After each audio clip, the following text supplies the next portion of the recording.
Even when I fought Arlene or when I fought Roberta, I just haven't really let loose in the Bellator cage. And that's what I want to do this fight. I want to just kind of like let things fly. Download the AllStar app. Make your picks for UFC fights, challenge your friends, level up and win prizes. Link in description. Get it now. All right, Pam.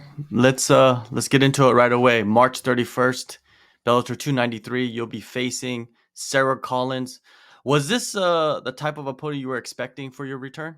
I wasn't sure who to expect. I knew they were signing a bunch of new girls, so I was kind of expecting to fight one of them. I'd never heard of Sara though, so I wasn't specifically expecting her. All right, so of course you've never heard of her, so you have to go back and check her out and see who she is. What is your breakdown of her and the skill set that she possesses? She has a judo background. I saw she did have some Thai boxing fights, but it seems like judo's probably her go-to. All right, and how was your approach to preparing for an opponent? Like, what do you exactly do to get familiar? My coaches and I, we watch the footage on her. We look at her tendencies, both good and bad, and work on exposing kind of weaknesses in their games and how to avoid kind of their strengths. So that's what we've been working on for Sara. Do you do that like throughout the whole camp, or is it just at the start of the camp? We've been doing it throughout the whole camp. Mhm. It takes a long time to build a habit, Yeah. so we've been working on it for quite a while. So basically, you guys will go through her tape and then maybe film your practices and then kind of see like what you need to fix throughout the camp and develop into what type of fighter you want to be when you enter the fight. Yeah, like we do like fight simulations. We do 15 minutes where I'll be in like different positions that maybe we think she is strong in, and we'll look at things I could have done better, things that I did well, and build off of there. Do you find like your tendencies as well throughout camp, like some things that you're doing and then you didn't even notice that you're doing yourself? Yeah, you always, especially when you watch film of yourself, you're like, your coach can tell you like, "Hey, you dropped your left hand. Hey, you're dropping your left hand," and you're like, "No, I'm not. No, I'm not. What? You're nuts." And then you watch the film and you're like, "All right, I see it. Fine, you're right." Yeah. Yeah. Then when you go back to like the practice the next day, does that really affect you? Like right when you get back in and you're like, all right, you're kind of like obsessed with okay, my left hand, it has to be up. A little bit. It is for a while until hopefully it just becomes a habit that it's up. Um, if not, luckily I have some training partners that'll keep me honest and they'll whack me upside the head if I don't keep it up. Yeah, for sure. Do your coaches like tell your training partners to kind of go after specific things against you without you knowing? Um, I usually know they're not very sneaky. They might try to tell them like, "Hey, do this round." They can usually figure out what it is, but yeah, they'll try to tell them, especially in those fight simulations. They'll be like, "Okay, now we want you to do this differently because we think our opponent might, if they make adjustments, this is what they'll do." You fought once last year. You spent basically the first half of the year like zoned in on Cat Zingano. How was that for you? Focusing so much time on one opponent. It was actually really hard because our first fight fell through, and so I went through a pretty long training camp, and then I didn't know that we were waiting for Cat again. So I went back to training like normal, like I could be training for anybody. And then they were like, "Oh, we're rescheduling the Cat fight." And I was like, "Oh, okay." So back to what we did before. So it was kind of like I thought that I was going to be having a different opponent. Um, it was just kind of a little bit of a mind trip. Yeah, yeah, for sure, for sure. So they weren't for sure then after the first cancellation. um, at least I mean, it wasn't clear to me. It seemed like it was pretty clear to her. And that might have been, my manager at the time might not have just communicated that with me. And in the end, it probably didn't really affect anything. but it was still like, oh, okay, back to training for Cat. In that fight, like when you look back at it and study the film and critique yourself, like what'd you see? um, I was not. I was just not there on fight night, and it's unfortunate that everybody has practices where you just feel off. You feel flat. You feel like your feet are kind of stuck in the mud. Um, but it's kind of everybody's worst nightmare that that happens on a fight night. Like I never really got anything going. So to me, like I honestly haven't gone back and watched that fight just because I'm like, I felt like it wasn't me in there. Yeah, you've basically felt sluggish. Like, like normal people, they wake up and they go to work and they feel sluggish. It's like, I go to work, I sit down at my desk, but for you guys, it's not like that. You guys have to go in there and defend for your life. Yeah, I felt like somebody who's going to work in the morning, extra early without their coffee. That's Yeah. how I felt. So you knew exactly like what was going on. Did you have any injuries coming out of that fight? Were you nursing anything? No, I mean I had to get some stitches in my face, but that's normal. My face bleeds a lot, so nothing out of the norm. Do you cut easily? Do you feel like for you your skin is really thin? Um, I have some scar tissue because I had some Thai boxing fights and I'd taken some elbows and whatnot. And it's always the same spot that opens up, so it's never anything too bad. They're not in bad spots, so That's whatever. good. That's good. That's good. 8 months Yeah. though, what I mean, between fights. What did you work on? Um, I I took some time. Part of my time off, I was training for the kickboxing Pan American Championships, which were in Cascavel, Brazil. So I did go to Brazil. Unfortunately, I got the flu the first day that we were out there, so I had to withdraw from the tournament. But I did get to fight the winner of my bracket after the tournament was over, and I did beat her. So I spent a lot of time focusing on kickboxing, actually. Wow. Like what else did you get out of that experience?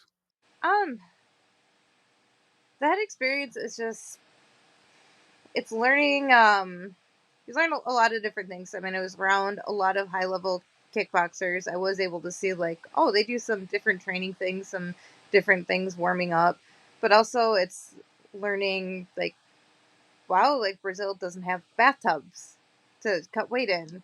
Brazil, they don't really have saunas. So it was just, especially when you travel to a different country, it's always different. You're not able to find the types of foods that you're normally eating. So everything's just different. It was a good learning experience. Yeah, there's always a culture shock wherever you go. People always say everybody's the same, but yeah, everybody might be the same, but like the surroundings are different. Like the Yeah, it was different, and like some of it was like they had some really good fruit over there. Like even some fruit that like papaya that we have here in the states. I've never liked it, and it was the greatest thing ever over there for some reason. Yeah, coconuts actually taste different in different countries as well.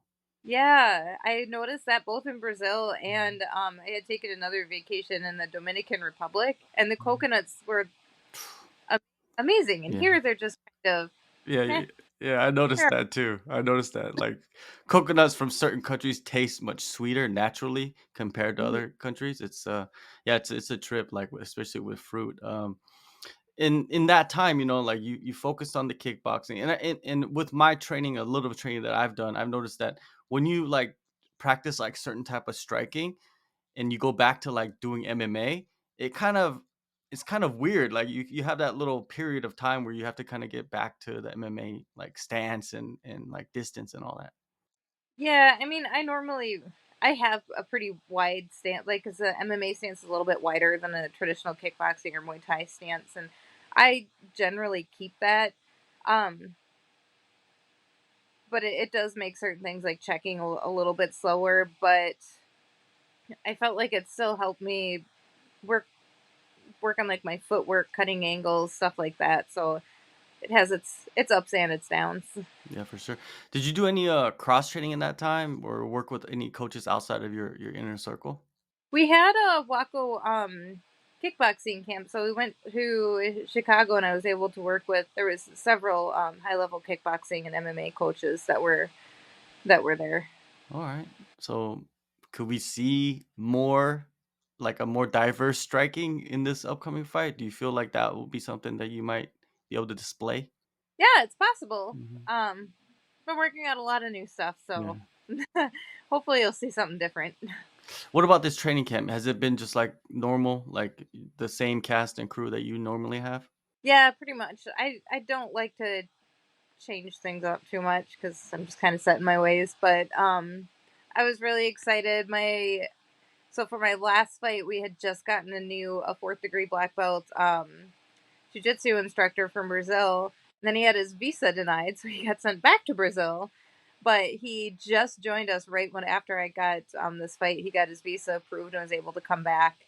So I've been able to work with him again, and he's been helping me work on some new stuff on the ground also. What are you expecting out of yourself? You didn't have the performance you wanted last time. You felt sluggish. You come into this one, basically new. It's a new year. So what do you want to show for us?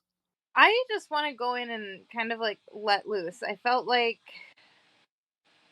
even even when I fought Arlene or when I fought Roberta, I just haven't really let loose in the Bellator cage.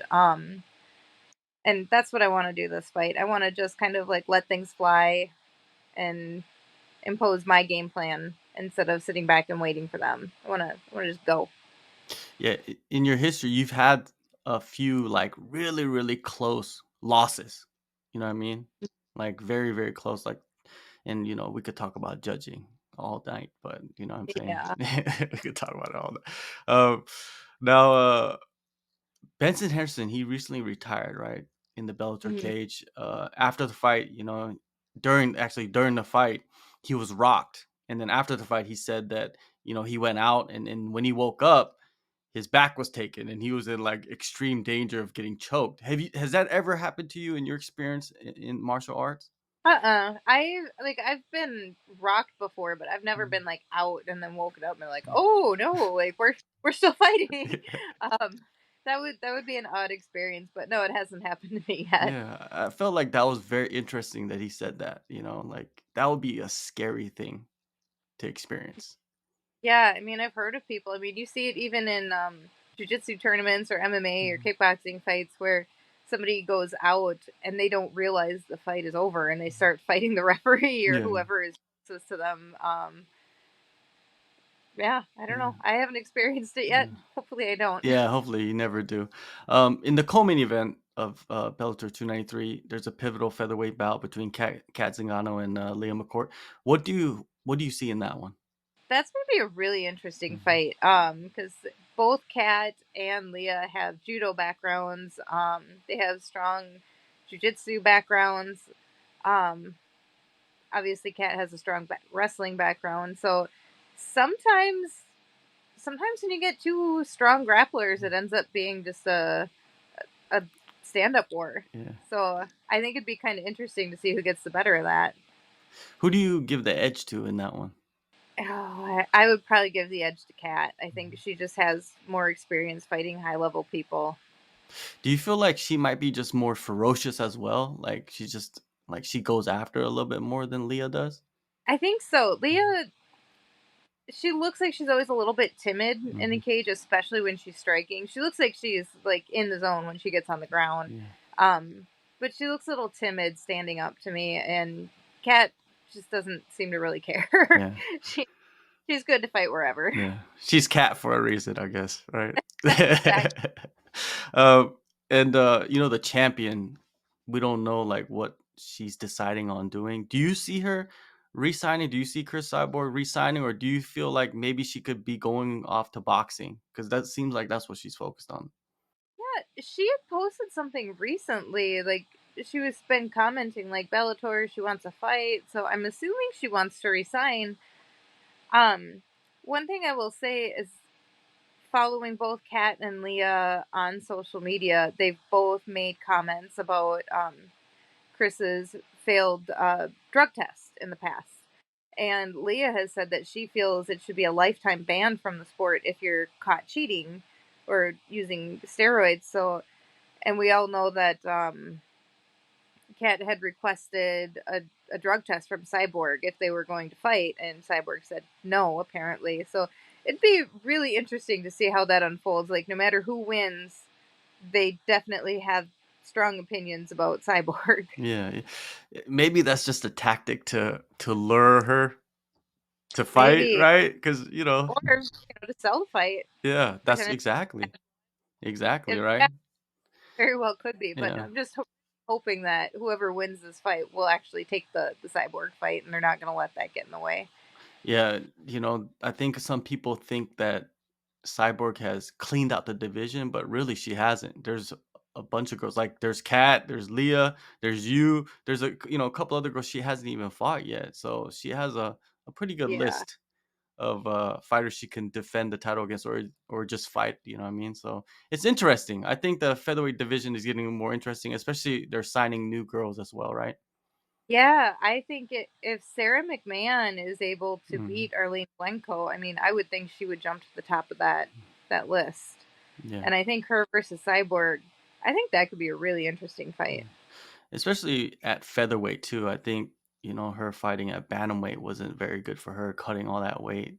Yeah, Like she's thick, yeah, like not fat, but thick. yeah, she's built like I don't understand like how she made bantamweight. That's just Yeah. that's incredible. But anyways, March 31st, Bellator 293. Go in the descriptions, download the AllStar app. Pam, thank you so much for the time and yeah, rebuild yourself up and get back into the title mix. That's the goal, right? Yes, that is the goal.